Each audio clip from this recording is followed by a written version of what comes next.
CBS Radio Mystery Theater presents...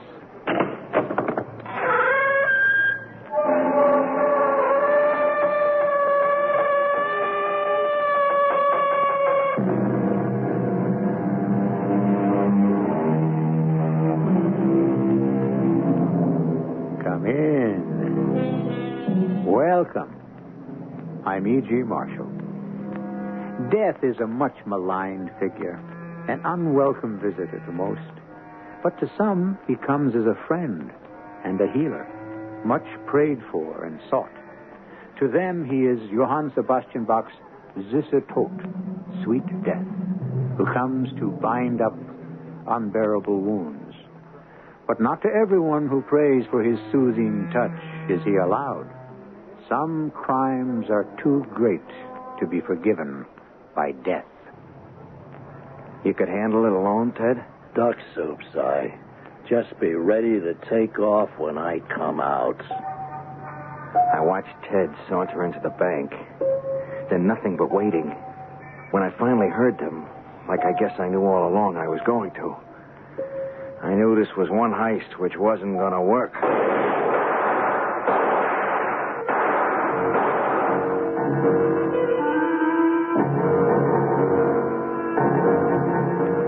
Our mystery drama, The Curse of Conscience, was written especially for the Mystery Theater by Ian Martin and stars Tony Roberts. It is sponsored in part by General Electric Citizen Band Radios and Buick Motor Division. I'll be back shortly with Act One.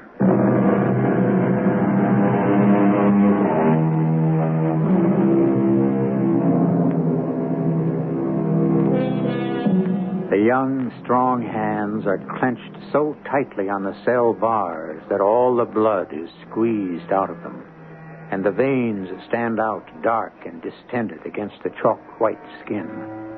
His eyes are glassy, and his voice has the edge of hysteria. His name is Simon Berman, or once was before he changed it for a number. And he is not alone.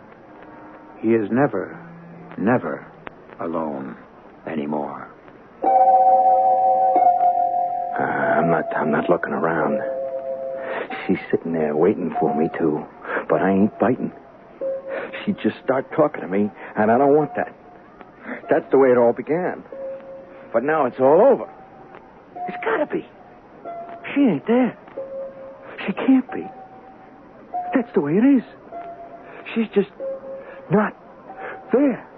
Don't be ridiculous, Simon. Of course I'm here. No. You know it as well as I do. No. I'm never going to go away. So you might as well turn around. Oh, I don't want to start anything again. Very well. Suit yourself. But I won't ever go away.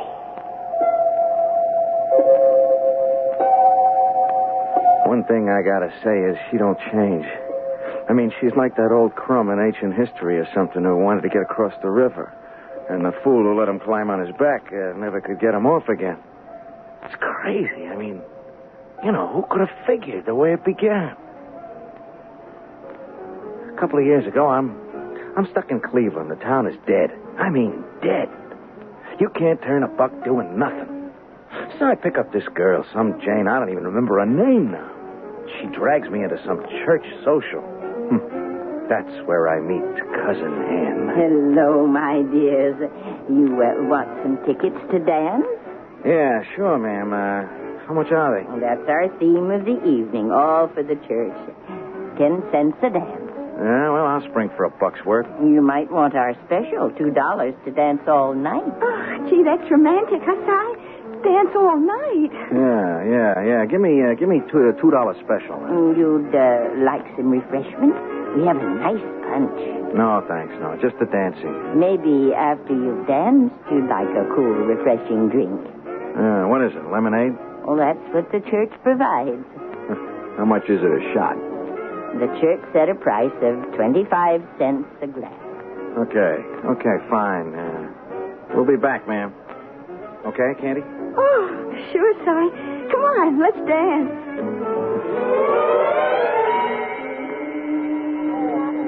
What do you say, Candy? Shall we cut out? Oh, no. I'm having a good time, aren't you?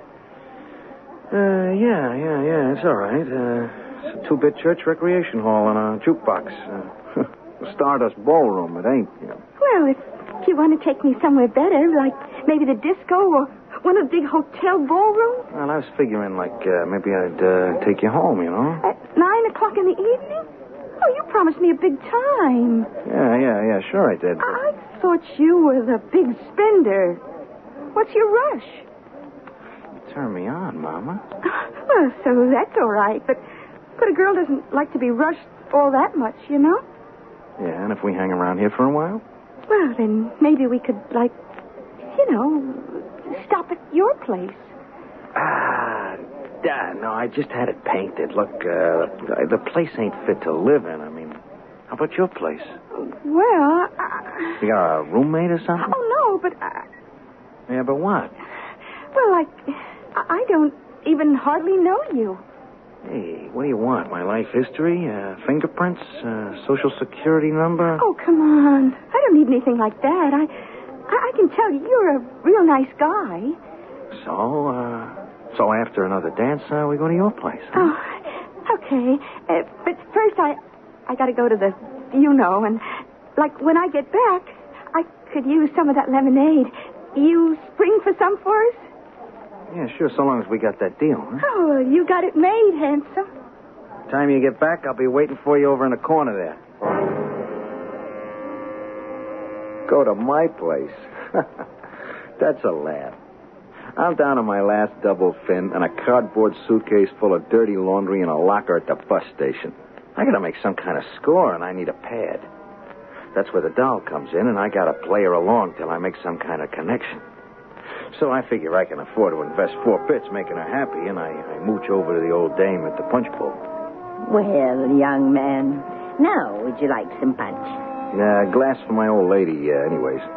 Old lady? Yeah, the girl I was with, ma'am, you know. Oh. Well, now, maybe you ought to try some yourself first. No, that's all right. I don't go in much for, soft drinks. You might like this one. Try it. We'll make it on the house. On the house, huh? Well, I never refuse a lady. That's lemonade? What kind of church dance is this? Oh, I have them once a month. Most of the customers are regular. Yeah, well, I can see why. Would you like another? You wouldn't have to twist my arm. Thanks. Here's looking at you. And I'll take 1 more and 2 for my girlfriend, huh? I thought I'd make a sale. There. And there. Let's see now. That's 1 on the house, 2 for you, and 2 for the young lady. That'll be $4, please. Yeah, $4. Hey, look, I thought you said a quarter. There was a sign up. That was before the punch was spiked. Yeah, well, look, I ain't got that kind of dough. Oh, dear, I hope you're not going to welch. You've drunk 2 glasses, you know. I'd hate to have to turn you over to the boys. The boys? They're such nice boys to play at such a brutal game. They have the church hall here Wednesdays for their karate class. Cousin Ann, look, if I may call you that. Oh, yes, please do. Everybody does. I just wanted to say, from one, I just wanted to say, you are something else. Well, thank you. That's quite a compliment for an old lady in her 85th year. Hey, you're 85? I said year, 84. Please don't rush me as I must you. The $4, please. Well, except for some change, all I got is a $10 bill. Oh, I can make change. You win. I wonder what happened to my girl. Where did she go? The powder room. Oh, I can find out for you. Would you mind running my stand till I come back? Here's your $6 change. Hey, you trust me with this? Why shouldn't I? Are you you all right, my dear? What? Oh, yes, thank you. Cousin Anne. Oh, I'm Candy Minton. Well, why did you ask if I was all right? Oh, well, because your young man was worried about you. Oh, he's not my young man. I just came with him, and And now you're sorry you did, huh? I didn't say that. You didn't have to. He's a bit of a swinger. Is that what it is, Candy? Yeah, like he wants to take me home, see? Well, naturally. Yeah, but you don't see it. I live alone, you know, and I can feel this is like he's trouble, and I don't want any. Fascinating. How do you know? Well, I wasn't born yesterday. I know his type by now. He's some kind of drifter, deadbeat. I don't know what. All you got to do is look in his eyes. This dude is trouble. Oh, I don't think so. Seemed like quite a nice boy to me. Oh, don't let him fool you. I think he's just lonely. Maybe a bit scared. Oh, not him. But what am I going to do? Well, if you want to go home without him, nothing's easier. But I can't slip him. I just know it.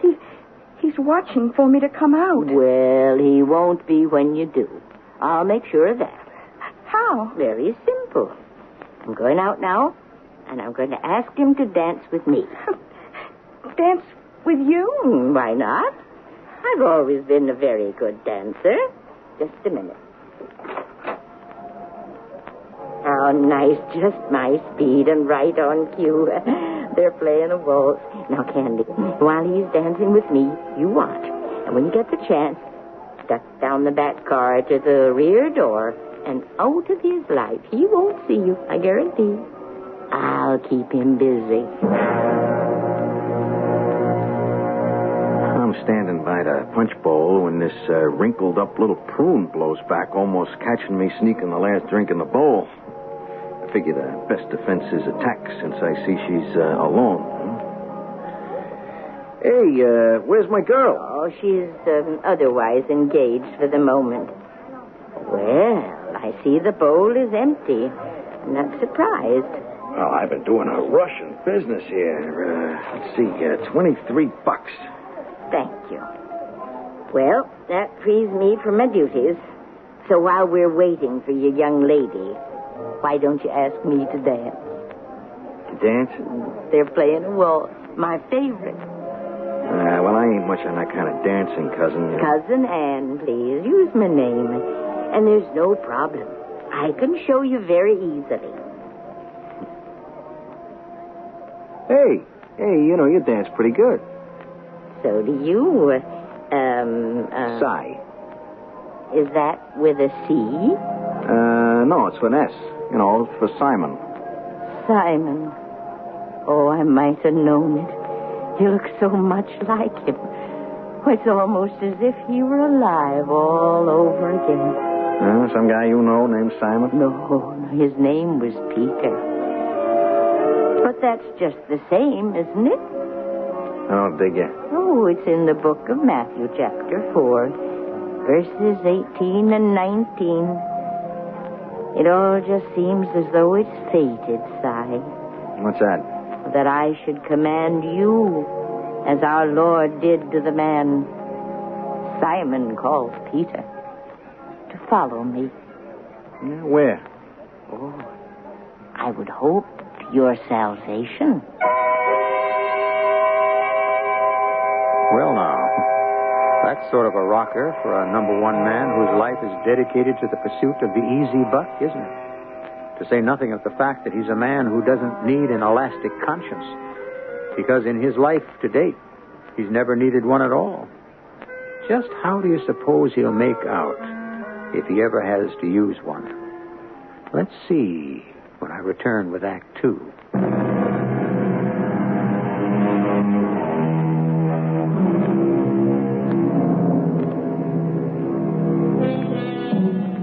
The tall, dark, handsome boy dances with the little sparrow bird of a woman. A half a century lies between them. The boy, for all his easy carriage, is a coiled spring, tensed, dangerous. His agate bright eyes, afraid and menacing behind the surface charm. The little old lady is serene and unafraid, with the dauntless armor of extreme age and inner faith.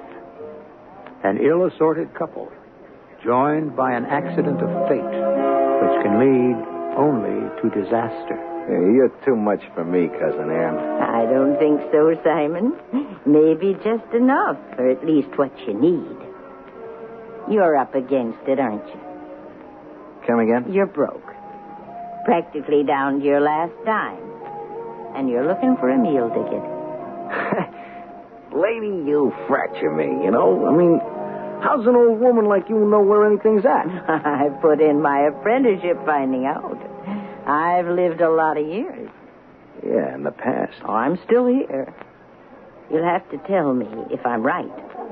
I think you've run out the string side. That $10 I changed for you was your last line of defense. Hey, what is this? I know I'm right, and so do you. And this girl tonight, she was just a means to an end, a place to spend the night on. What do you mean, was? Hey, look, I gotta find her and She isn't here anymore. How do you know? Well, you scared her. She wanted to go home.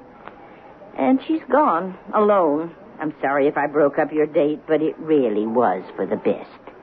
Yeah, I'm glad you figure it that way. Now, before you get too mad, why don't you listen to me? Yeah, listen to what? I don't have a date, so you can be mine. The party's over, Simon. Will you see me home? I never figured this. Me, walking a little old bundle of bones, couldn't weigh over 85 pounds soaking wet home. But what else have I got going for me, you know? So, that's my proposition. Now, how does it feel for a change? What do you mean, change? Well, aren't you the one who usually makes the proposition? I say it again, Cousin Ann. You are really something else. Something else from you, Simon, baby. I'd like you to cross over and join my world. Well, what's your world? Well, I told you. The way to salvation. You mean you're ready to take me in? You stake me till I find a job? Get back on my feet? But what's the payoff? Payoff? What am I letting myself in for? What have I got to pay back? Oh, nothing really, except companionship and maybe sort of the miracle of a memory coming alive for even only a little while. You're so like him, Simon. Well, here we are home. We can say goodnight and you keep on walking, or you come in with me and make it yours, too. You're taking some risk. At 85. 84. You really want me to come stay with you? I really do, Simon. I think it would be very good for both of us. I got a suitcase down at the bus station with my things. I could go fetch it and come back. You do that. And I'll have a nice little supper waiting for you by the time you come back, Peter. I mean, Simon.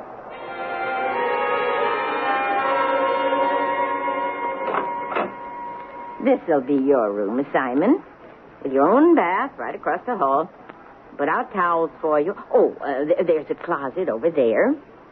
And whenever you're ready, have a little surprise for you. Keep it hot in the kitchen. Yeah, well, I can unpack later. Why don't I come on down with you now? Whatever you want. From now on, you're home. You buy this? You can see this happen? I had to shake all the cobwebs from that loaded punch out of my head to make sure it was for real, and I'd fallen knee-deep in it.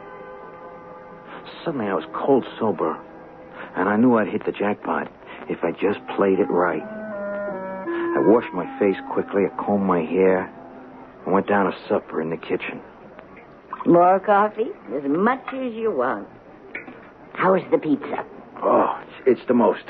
I don't eat it myself. I really don't remember just why I bought it. Maybe someone nudged my elbow. Huh? Well, since it wasn't my idea, it must have come from above. I don't think you crossed my path by accident. Well, I don't know what else. Well, you don't believe in him as easily as I do. Yeah, religion ain't my speed. Perhaps not yet. Oh, you're so like him. We're back to Peter again, huh? Simon called Peter. Does that upset you? Yeah, well, I kind of like to be number one guy. Who was this Peter guy, anyway? It was the man I should have married. The man I should have made marry me. I was too romantic for our own good, so I just let him walk out of my life. He ditched you? No, not exactly. No, he had another appointment, which kept him in France. Villa Wood, near Chateau Thierry. Yeah, that's what I say, another dame. No, a gentleman with a scythe. Huh? Death, Simon. Death. In the Dark Ages, long before you were born, May 27th, 1918, a German machine gun cut him down. Peter Hurst, who should have been my husband, except that he refused to marry. Why? Oh, just exactly because of what happened. When he marched away to war, he had a premonition he'd never come back. He thought that 28 would be too young for a widow. And I was fool enough to let him have his way. Well, I don't know, Cousin Ann. Maybe he pegged it right. No sense for making making a commitment to some poor Joe couldn't be around. This way, he lets you swing free. You know what I mean? If we'd been married, we'd have been together. And if we'd been together, I know we'd have had a child. This way, I was left with nothing. You mean you never... Nothing to bother about. Yet. But if I had that child, he might have looked just like you. Oh, come on, Cousin Annie. He would have been old enough to be my father. That could have been a girl. Either way, I might have ended up with a grandson. I ain't the guy. No, not yet. Huh? Oh, forget that. Now, the first thing to do is get you a job, isn't it? Well, how would you like to work in a bank? A bank? Yes, Mr. Gillette is the man who handles my affairs, and I'm sure if I recommended you, he might find something for you. Should I recommend you, Simon? Why not? Oh, I'm the one who is asking the questions. I mean, can you be trusted? What do you think? I mean, what do you think? I want to heist the joint? Well, I'd like to feel that I could be sure you wouldn't. I told you I was interested in your salvation. I get a job at the bank. Interest clerk in the savings department. And I lived with Cousin Ann, and she tried to make my peace with her God. And maybe it wasn't all con, because she sort of got to me, and who knows, the way things could have gone, except for Ted Slade turning up one day. Hey, man, I've been waiting for you. Yeah? You don't recognize me? Ted Slade. Yeah, I know. Hey, where you heading? It's my lunch hour. I got someplace to grab a fast sandwich. Okay. I'll walk with you. Hey, you working that joint? Yeah. Oh, man. I never thought I'd see you go square. I gotta eat. Yeah. Best you could do? It ain't like that. So how is it? Tell me. Shut up. Well, just figured you for a little inside info. Yeah? About what? The way banks work. Like since you're on the inside. What do you got in mind? Hey, I'll buy you lunch. Maybe we could get our heads together, huh? I'm not copping out. I'm not trying to duck it. I knew as well as Ted did where he was heading, We were both main chance boys, and the way it stacked up, whatever religion I'd got kind of, melted. It all looked so easy. Who's trying to knock off your bank, chum, huh? Yeah, then what? Well, I've cased this little neighborhood bank corner of Stillwell and 7. Same pattern as yours. Now, Friday should be the big day when the cash is still alive, not buried in the vault. You drive. That's all the risk you take. I pay off 1/3. Yeah, is it worth it? You gotta know it is. That's payday with the consolidated machine plant. There's like 150,000 riding on this. You want in? Yeah, you got me. I want in. When? Next Friday. Take off sick. In the morning, you pick up the getaway car. From then on in, it's smooth sailing. Sure, I should have told him to get lost, you know? You think I don't know that? But there were other things going for me right then. Like I was broke. And anyway, I had a grab at it. Huh. What did you say? Cousin Ann? Oh, come on. She was just a lucky break I'd latched on to. Or was she? Wasn't she maybe I don't know what to call it, like maybe a force that was shoving me into a corner. I couldn't break out of it. See, so maybe Ted was handing me a brass ring. I could grab it and I could get off the merry-go-round. Wrong or right, I grabbed it. You okay? Sure. All right, I'm going out now. I just saw Consolidated make the big deposit. Yeah, you can handle it alone? Duck soup. You just hold fast. Be ready to take off when I come out. No rough stuff? Hey, you playing with children.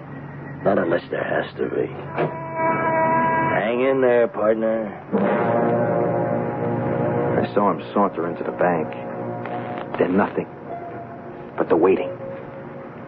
When I finally heard them, like I guess I knew all along I was going to. That this was one heist which wasn't going to work.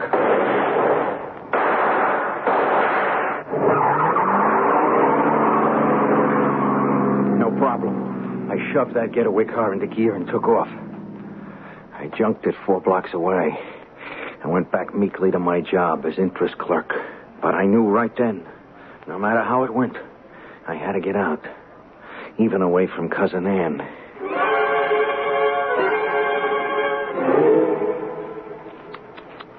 Oh, terrible. What a waste. A young man robbing a bank, shot to death. And what for? Let me see. Ted Slade. Oh, did you know him? Just reading his name here in the paper. Where? Yeah, right there. Oh, at the end of the story, I hadn't got that far. Police speculated that the robber could not have been alone. Mrs. James C. Needleson, returning from lunch, remembers a gray sedan sitting near the bank with its engine running. A search is being made for the car and a possible driver. Oh, what a terrible thing. A young man throwing away his life for a few dollars. You wouldn't have to do that, Simon. Huh? You have a future, if you want it, with me. May not be much, but all I have when I die is going to you. And I just hope you're willing to wait. But I wasn't. And I was too scared some smart cop would get a make on me. And I was long past being Mama's boy. So that night, I picked up stakes and I took off for the Big Apple. If you want to get lost, where else is better than New York? And I thought I'd said goodbye to Cousin Ann forever. Sooner or later, every grifter, every guy with an angle, gravitates to New York. The city isn't to blame. It's just so big that, like blotting paper, it absorbs and disidentifies anyone who wants to become anonymous. A petty crook like Cy could have remained forever that way but that's the story. So we'll save that till I return shortly with Act 3.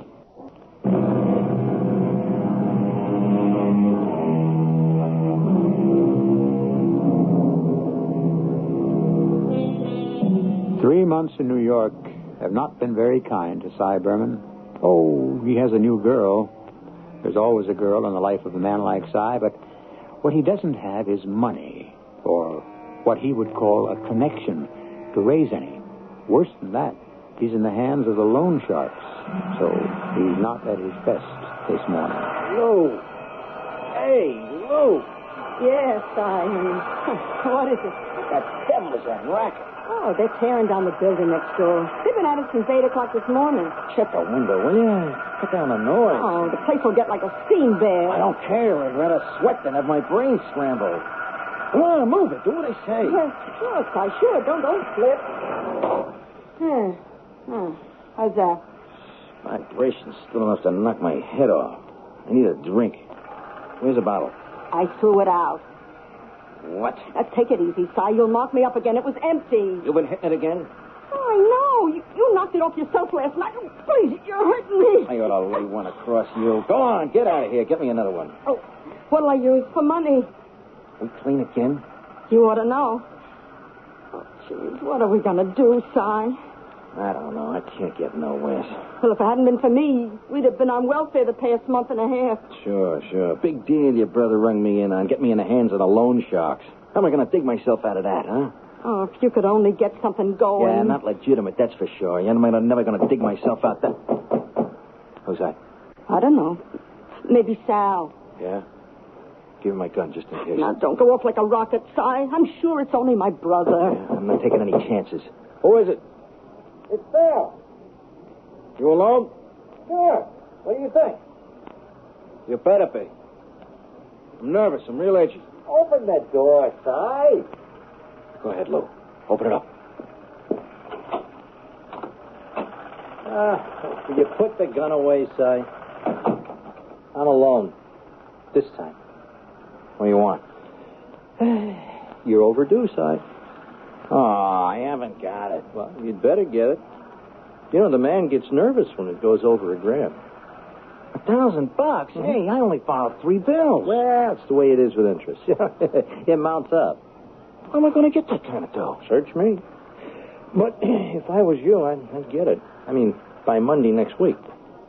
That's all the time you got. Oh, Sal, can't you give him a break? You're my brother, after all. Lou, hon, there ain't no family connections with the man. Now, I am just a messenger. It's my neck or sides. So whose do you figure I'm going to look out for? Yeah, but he hasn't got it, honest. Well, he better find some way to get it. Hey, ain't you got no family you can put the B on, huh, Si? Nah, I've been on my own ever since I was a... Yeah. Hey, wait a minute. Yeah. Maybe there is a way. It took me pretty near 10 minutes on the phone to get Cousin Ann to stop trying to hang up on me. She sure soured on me the way I walked out on her. But when the chips are down, I can wheedle with the best. Well, I'm probably being very foolish, Simon. And that's another privilege of old age. Do you want to come home again? Oh, more than anything, Cousin Ann, but... Well, only I can't, see? What's the matter? You're in trouble? Yeah. With the police? Oh, no, nothing like that. A girl? Well, no, I don't have any trouble with them. Yes, I don't imagine you do. Well, what is it, then? I was very foolish, see. I had to live. I'm in hock. You mean you owe money? Yeah, you can say that again. Well, how much? $1,000. But maybe I could stave them off, with less. You're asking me for the money, Simon? Just as a loan. But you'd rather have it as a gift, huh? Oh, well, you once said something about putting me in your will. I'm sure rather have it now, $1,000? You gotta help me, Cousin Ann, please. Well, give me your New York address and phone number, Simon, and I'll think it over. I guess I don't have to tell nobody how I sweated out the next couple of days. I must have jumped a foot every time the phone rang. And I had Lou running up and down the stairs 10 times a day looking for the mail. Who's that, Lou? Search me. But they said I had till Monday. I still got time. Yeah? Yeah, who is it? It's Cousin Ann, Simon. Will you come down And help me with my bag, please. Who is it? It's Cousin Ann. What the devil's she doing here in New York? So, this is how you're living. Yeah, it's the best I've been able to manage. Well, now that Cousin Ann is here, we'll see if we can't improve things for you. You mean you brought the... I mean the money? Now, that's something we can discuss when I get settled in. I want us to enjoy my visit while I'm here before we go back to Cleveland. The next few days was enough to get me annoyed enough to murder this old babe. Like it gets to be Saturday, and I sneak out of the house to phone Lou from a booth and let her know how the land lays, see? Sal ain't here right now, Si. Nothing he could do anyways. Hey, look, Lou, don't be mad at me. I'm just trying to play the angles, only nothing pays off. She hasn't come up with the dough? Nah. She says it's usury and it's against the law. She wanted to bring in the cops. Oh, no. Yeah, it was all I could do to stop her. Lou, what am I going to do? Don't tell me you've run out of snake oil, John boy. Lay off. Yeah. I tell you, I'm scared silly. And what's driving me bananas is all she's got to do is write a check, and I'm home free. I've only got today and tomorrow to make her see reason. If she doesn't come through, I'm going to murder her. Oh, there you are, Simon.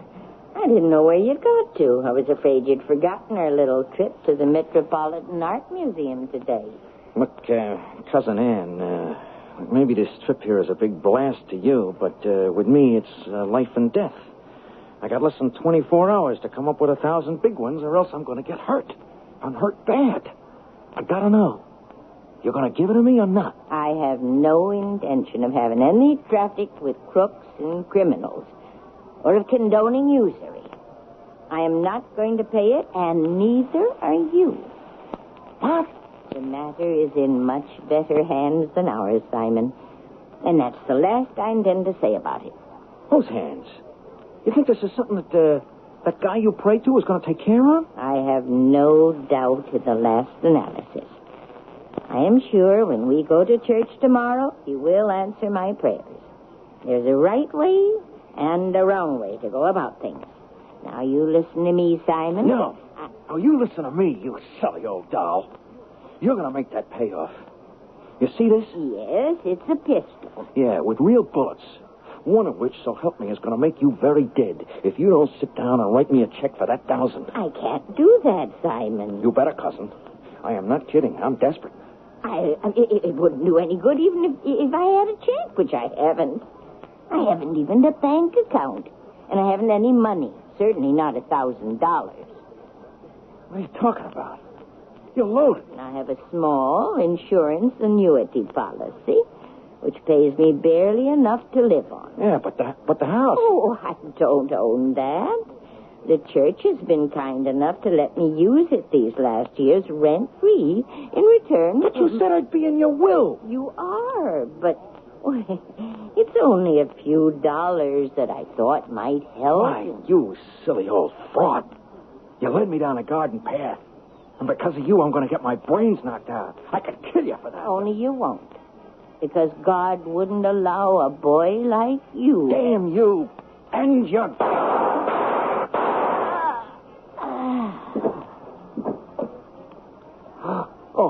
Oh, no.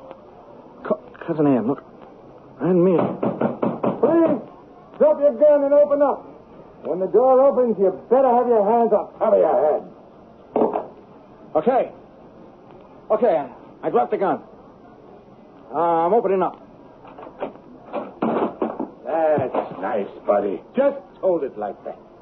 See to the old lady there. Right, sir. How did you know to be here? We weren't looking for homicide, buddy. Just answering a complaint at the precinct 2 days back by the old lady. Something about usury and loan sharks. We just came by to check it out. What's the matter, Crumb? She didn't want to pay off?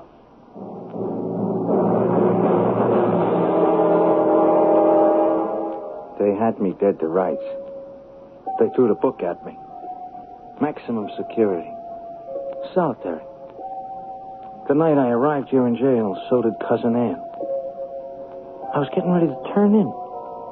Washing my face. As I reached for the towel, there she was, sitting on the bed, knitting on something. Hello, Simon. What are you doing here? Keeping you company. Yeah, but you can't. You're dead. Oh, no. No, you took my life in the midst of a deception. And my punishment is I cannot die till you do. We're going to be together a long time. No. Get me out of here. Go on. Get me out. I can't stand it. I'd rather die. I'd rather be dead. Not a pleasant story, I'm sorry to say. But then Simon Berman isn't a very pleasant character. So perhaps the punishment fits the crime.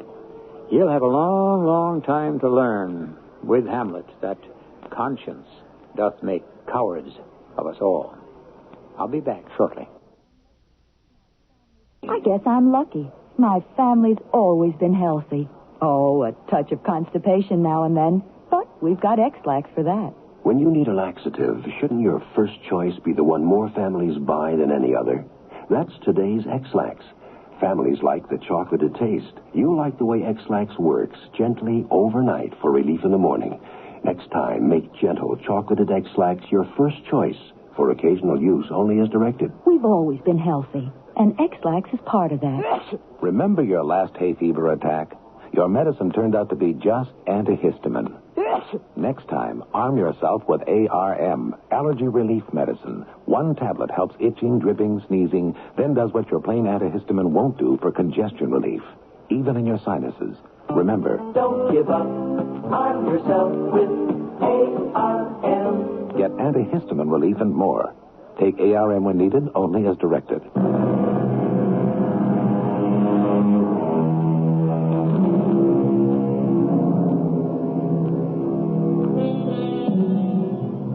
Cy Berman is no longer housed on death row. He lives part of the time in a padded cell when he doesn't have to be confined to a straitjacket in his own room. They've even given up treatments. No form of therapy helps. He lives in his private world with only one other companion, a gentle ghost named Cousin Anne, whose kindly presence, far from soothing him, has driven him mad. Our cast included Tony Roberts, Mary Jane Higby, Bryna Rayburn, and Earl Hammond. The entire production was under the direction of Hyman Brown. Radio Mystery Theater was sponsored in part by ARM, Allergy Relief Medicine. This is E.G. Marshall inviting you to return to our Mystery Theater for another adventure in the macabre. Until next time, pleasant dreams.